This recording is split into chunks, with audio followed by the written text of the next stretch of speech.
Predstavljamo vam edukativne igre iz radionice Lišćani Magaza iz programa Montessori, kao što su taktilna azbuka, taktilni brojevi, igra životinje, bajke o živi svoje priče.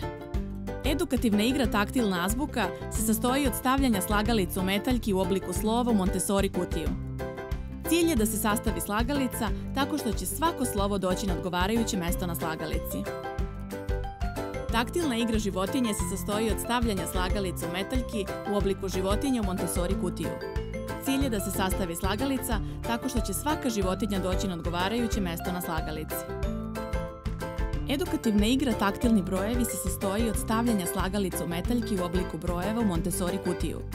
Slagalice u obliku brojeva su skrivene iz vidnog polja, zbog čega dete stavlja ruke u predviđene otvore na kutiji i traži brojeve u kutiji koristeći čulo dodira. Cilj je da se sastavi slagalica tako što će svaki broj doći na odgovarajuće mesto na slagalici. Sve igre stimulišu memoriju dodira, a stil učenja im omogućava da brzo steknu osjećaj samopouzdanja i funkcionalnog znanja.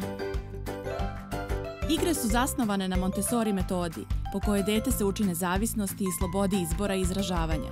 I u potpunosti poštujući ritam deteta, omogućava mu da samostalno razvije svoje sposobnosti.